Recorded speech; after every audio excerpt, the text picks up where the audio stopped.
ତାଙ୍କୁ police station ଜେଲରେ ଯେତେ ବାଡ଼େଇଛନ୍ତି ତାଙ୍କୁ ସେଦିନ କେଉଁଠି ଛାଡ଼ିଛନ୍ତି 23 ତାରିଖ ଦିନ କେଉଁଠି ଛାଡ଼ିଛନ୍ତି। ସେଦିନ ସେ କେଉଁଠି ସିଂହବାହିନୀ ମନ୍ଦିର ପାଖାପାଖି ହେଇଛନ୍ତି ନାହିଁ। ତାପରେ ପୋଲିସ କିଛିଟା ନେଇକି ତାକୁ ଜଙ୍ଗଲରେ ବାଡ଼େଇଛନ୍ତି। ଚଲାବୁଲା କରିପାରନ୍ତି ଏମିତି ଟିକେ ବସିକି ଟିକେ ନିଜେ ବ୍ରସ୍ କରୁଛନ୍ତି, ଖାଉଛନ୍ତି ଟିକେ ବାଟ ହାତରେ ଏମିତି ତାଙ୍କ ଭେଣ୍ଟିଲେଟର ଲାଗିଯିବେ। ଆଗରୁ କୁଆଡ଼େ ଖାଇ ପିଇ ସବୁ କରୁଥିଲେ ଭଲ ଥିଲେ। ତାପରେ କ'ଣ କହୁଛନ୍ତି ଭେଣ୍ଟିଲେଟର 2 ଦିନ ହେଲା କେଉଁଠି ଭେଣ୍ଟିଲେଟର ଲାଗିଛି ବୋଲି ତାଙ୍କୁ କହୁଛନ୍ତି। ମୋ ଶାଶୁ କାଲି ଯାଇଥିଲେ ଦେଖିକି ଆସିଛନ୍ତି। ଆମେ ଆସିକି ଚଣ୍ଡୀପ୍ରସାଦ ଗାଁର ଯେଉଁ ବହୁ ଚର୍ଚ୍ଚିତ ରାକେଶ ବିଷୟରେ କିଛି ଦିନ ତଳେ ଆସିଥିଲୁ। ଏଠୁ ସବୁ ତାଙ୍କ ମାଙ୍କ ପାଖରୁ ବୁଝାବୁଝି କରିକି ଯାଇଥିଲୁ। ଗାଁ ଲୋକମାନେ ମଧ୍ୟ ସେ ବାବଦରେ କହିଥିଲେ। ଆଜି କିଛି ଦିନ ପରେ ତାଙ୍କ ସ୍ତ୍ରୀ ଯାହା ପାଇଁ ମିସିଂ କେସ୍ ଦେବାକୁ ଯାଇ ତାଙ୍କ ସ୍ୱାମୀ ଆଜି ଆଇସିୟୁରେ ଜୀବନ ସହିତ ସଂଗ୍ରାମ କରୁଛନ୍ତି ବଞ୍ଚିବା ପାଇଁ, ତାଙ୍କ ସ୍ତ୍ରୀ ଆଜି ତାଙ୍କ ଘରକୁ ଫେରି ଆସିଛନ୍ତି। ପ୍ରକୃତ ପକ୍ଷେ ସେ ଯାଇଥିଲେ ଦୂରକୁ କାମ କରିବା ପାଇଁ ଏବଂ ଘରେ ତାଙ୍କ ସ୍ୱାମୀଙ୍କୁ ମଧ୍ୟ କହିକି ଯାଇଥିଲେ ଯେ ମୁଁ ଯାଉଛି, କିସ୍ତିର ଟଙ୍କା ବହୁତ ହେଇଗଲାଣି, ମୁଁ ମାସେ ପରେ ଫେରିବି।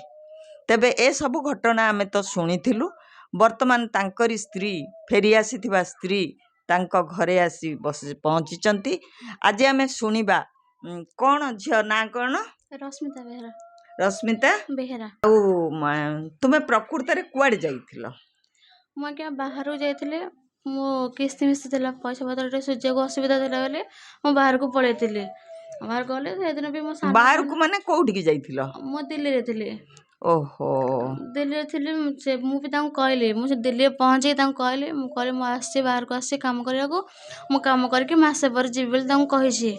ମୁଁ କହିଲା ପରେ ସିଏ ବି ପୋଲିସ ଷ୍ଟେସନ ବି ଏ କଥା କହିଛନ୍ତି। ମୋ ସ୍ତ୍ରୀ ସାଙ୍ଗରେ ମୁଁ ଭଲରେ କଥା ହେଇଛି, ଇଏ ମୋ ସ୍ତ୍ରୀ ନୁହଁ ବୋଲି ଡେଡ୍ ବଡି ଚିହ୍ନି ମନା କଲେ। ତଥାପି ତାକୁ ପୋଲିସ ତାକୁ ଜବରଦସ୍ତି କହିଲେ ନାଇଁ ଇଏ ତ ମୋ ଡେଡ୍ ବଡି, ତମେ ତାକୁ ନିଅ ତମ ଘରକୁ। ସେ ଏଠି ମନା କରିବାରୁ ତାକୁ ଜବରଦସ୍ତି ବାଡ଼ାବାଡ଼ି କରିକି ଏମିତି କରୁଛନ୍ତି ମୋ ହଜବେଣ୍ଡକୁ। ବିନା କାରଣ ମୋ ହଜବେଣ୍ଡକୁ ବାଡ଼େଇବାର କାରଣ କ'ଣ? ଯେ ତମେ ଆସିକି ଏଠି ପହଞ୍ଚିଲା ପରେ ତମ ସ୍ୱାମୀକି ଦେଖିବାକୁ ଗଲଣି ବା ତାଙ୍କ ସହିତ ଫୋନରେ କଥାବାର୍ତ୍ତା ହେଲଣି କି? ନା, ମୁଁ ତାଙ୍କ ପାଖକୁ ଯାଇନି ଦେଖା କରିବାକୁ। ମୋ ଶ୍ୱଶୁରଙ୍କୁ ଯାହା ଯେମିତି କରି ବୁଝାବୁଝି କରୁଛି, କେମିତି ଅଛନ୍ତି କ'ଣ କରନ୍ତି, ନହେଲେ ମୁଁ ଯାଇନି ଦେଖିବାକୁ ତାଙ୍କୁ। ଆଉ ଶାଶୁଙ୍କ ସାଙ୍ଗରେ ଦେଖା ହେଇ କଥାବାର୍ତ୍ତା ହେଇଛି? ହଁ, ମୋ ଶାଶୁ ଯାଇଥିଲେ, ମେଡ଼ିକାଲ ଯାଇଥିଲେ, ତାଙ୍କ ସାଙ୍ଗେ ଦେଖା ହେଇକି କଥାବାର୍ତ୍ତା ହେଇଥିଲେ। ଟିକେ ଭଲ ଅଛନ୍ତି ବୋଲି ଟିକେ କହୁଛନ୍ତି। ମାନେ ଚଲାବୁଲା ସବୁ କରିପାରୁଛନ୍ତି, ବାହାରକୁ ଯାଇପାରୁଛନ୍ତି? ନା, ଚଲାବୁଲା କରିପାରନ୍ତି ଏମିତି ଟିକେ ବସିକି ଟିକେ ନିଜେ ବ୍ରସ୍ କରୁଛନ୍ତି, ଖାଉଛନ୍ତି ଟିକେ ବାଟ ହାତରେ ଏମିତି। ତୁମେ ବର୍ତ୍ତମାନ ସ୍ୱାମୀଙ୍କ ସାଙ୍ଗରେ ଫୋନରେ ବି କଥାବାର୍ତ୍ତା କରିପାରୁନ? ନା, ମନରେ ଟିକେ ଆଲାଉ ନାହିଁ ଫୋନ ଭିତର ଆଇସିୟୁ ଭିତରକୁ। ଏବେ କୋଉଠି ଅଛନ୍ତି? ସେ ଏସି ମେଡ଼ିକାଲରେ ଅଛନ୍ତି। ଏସିବିର ୱାର୍ଡକୁ ଆଇଲେଣି ନା ଆଇସିୟୁରେ? ନା, ସେ ଆଇସିୟୁ ଭିତରେ ଅଛନ୍ତି, ୱାର୍ଡକୁ ଆସିନାହାନ୍ତି। ଆଚ୍ଛା, କ'ଣ ଅକ୍ସିଜେନ ଭେଣ୍ଟିଲେଟର ଏସବୁ କିଛି ଲାଗିଛି? ଭେଣ୍ଟିଲେଟର ଲାଗିଛି, ଅକ୍ସିଜେନ ଲାଗିନି। ଏବେ ତାଙ୍କୁ ଭେଣ୍ଟିଲେଟରରେ ରଖାହେଇଛି? ଆଜ୍ଞା। ଏଇଟା କିଏ କହୁଛନ୍ତି? ଆପଣ ଯାଇଥିଲେ? ଆପଣ ତ ଯାଇନାହାନ୍ତି। ଯାଇନି, ମୋ ଶାଶୁ କାଲି ଦେଖିକି ଆସିକି କହିଛନ୍ତି ତାଙ୍କ ଭେଣ୍ଟିଲେଟର ଲାଗିଛି ବୋଲି। ଆଗରୁ କୁଆଡ଼େ ଖାଇ ପିଇ ସବୁ କରୁଥିଲେ ଭଲ ଥିଲେ। ତାପରେ କ'ଣ କହୁଛନ୍ତି ଭେଣ୍ଟିଲେଟର 2 ଦିନ ହେଲା କେଉଁଠି ଭେଣ୍ଟିଲେଟର ଲାଗିଛି ବୋଲି ତାଙ୍କୁ କହୁଛନ୍ତି। ମୋ ଶାଶୁ କାଲି ଯାଇଥିଲେ ଦେଖିକି ଆସିଛନ୍ତି। କଥାବାର୍ତ୍ତା କରୁଛନ୍ତି? ନା, କଥା ହଉଥିଲେ, ଏ 2 ଦିନ ହେଲା ତ କଥା ହେବା ଟିକେ ବନ୍ଦ କରୁଛନ୍ତି, କଥା ହଉନାହାନ୍ତି ନା କିଛି ନାହିଁ। ପାଟିରେ ପାଇପ୍ ପଶିଛି ତାଙ୍କର। ଆଚ୍ଛା, ଯେ ତୁମର ପିଲାପିଲି କେତୋଟି? 2ଟା, ଗୋଟେ ପୁଅ ଗୋଟେ ଝିଅ। କେତେ ବଡ଼ ବଡ଼ ସେମାନେ? ଗୋଟେ 8 ବର୍ଷର ଝିଅଟା, ପୁଅଟା ହେଉଛି 6 ବର୍ଷର। ଯେ କେମିତି ଚଳୁଛନ୍ତି ଆପଣ? ମୋ ଶାଶୁ ଶ୍ୱଶୁର ଯାଆନ୍ତି କାମ କରିବାକୁ, ଏମିତି କ'ଣ ଚଳୁଛୁ। ଏମିତି ଦିନ ମଜୁରିଆ? ଆଉ ତମ ସ୍ୱାମୀ କ'ଣ କରୁଥିଲେ? ସିଏ ବି ଦିନ ମଜୁରିଆ କାମ କରୁଥିଲେ। ଆଉ ବର୍ତ୍ତମାନ ତ 3 ଜଣ ଯାକ ସେଠି ରହିଗଲେଣି। ଆପଣ ଏ ଛୁଆ 2ଟାଙ୍କୁ ଧରି ଏ ଗାଁରେ କେମିତି ଚଳୁଛନ୍ତି? କେମିତି ଚଳୁଛୁ, ଯାହା ଯେମିତି ଏମିତି ଆସନ୍ତି ଦେଖା କରିବାକୁ, କୁଣିଆ ଯୋଉ ଆସନ୍ତି, ଯାହା କିଛି ପଇସା ପତ୍ର ଦେଇକି ଯାଆନ୍ତି, ସେୟା ମୋ ଶାଶୁ ଘର ଚଳୁଛୁ।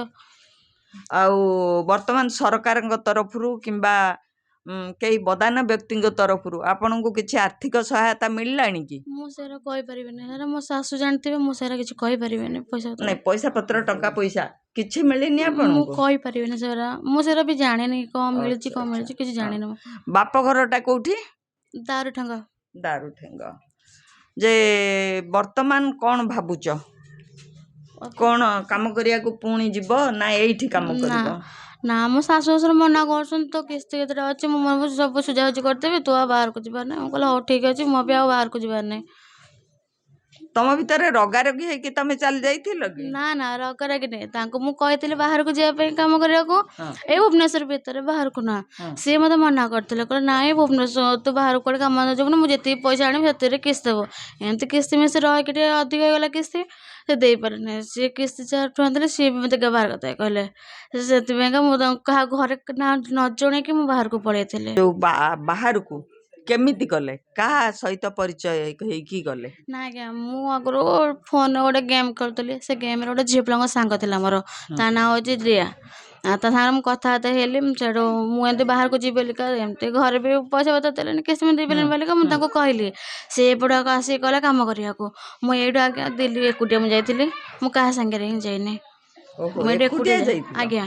କିନ୍ତୁ ଦିଲ୍ଲୀରୁ ଆସିକି ତାଙ୍କ ବାପା ଆସି ମୋତେ ନେଇଗଲେ। ମୋ ସାଙ୍ଗଟା ବାପା ଆସି ନେଲେ। ସିଏ ବି ତାଙ୍କ ଘରେ ମୁଁ 2 ଦିନ ଖଣ୍ଡେ ରହିଲି। ତାପରେ ସେ 2 ଦିନ ରହିଲା ପରେ ତାପରେ ମୋ ପାଇଁ କାମ ବୁଝାବୁଝି କରିକି ସେଠୁ ଗଲେ। ଦିଲ୍ଲୀରେ କେତେ ଦିନ କାମ କରିଛ? 5 ଦିନ କାମ କରୁଛି। ସେ ପଇସା ଦେଇଛନ୍ତି? ନା 5 ଦିନ ପଇସା ଦେଲେନି। ତମେ ସେମିତି ପଳେଇ ଆଇଲ? ଆଜ୍ଞା କାହା ପଇସା ସାଙ୍ଗରେ ମାଗି ଆସିଲ ନା ନାଇଁ ଏକା ନା ଆସିଲ? ନା ଏକା ଆସିଲେ। ତମ ହାତରେ ପଇସା ପତ୍ର ଥିଲା? ନା ନଥିଲା। ଏଇ ଘର ଏମିତି ଘଟଣା ଶୁଣିକି ମାଆକୁ ମାଗିଲି ପଇସା। ମୋ ମା ମନା କଲା ପାଇବାକୁ। ତଥାପି ସେ ପଇସା ପଠେଇଲେ ମୋ ଫୋନ୍ ପେ କାମ ଦେଲାନି ବୋଲିକା ମୋ ଫୋନ୍ରୁ ପଇସା ଉଠେଇ ପାରିଲିନି। ମୋ ଶ୍ୱଶୁରଙ୍କୁ ମାଗିଲି ମୋ ଶ୍ୱଶୁର ମୋତେ ପଇସା ଦେବାରୁ ମୁଁ ଆସିଛି।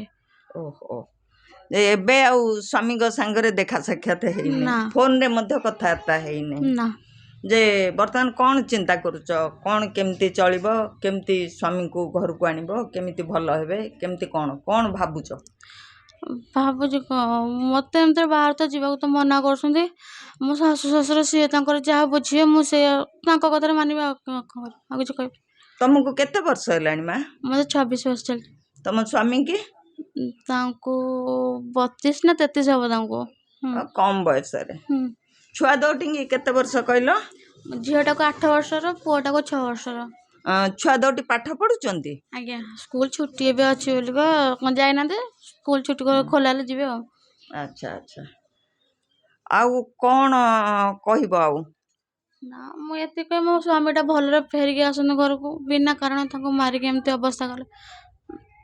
ନହେଲେ ପୋଲିସ ତମ ସ୍ୱାମୀକି ମାରିକି ଏମିତି କରିଛି?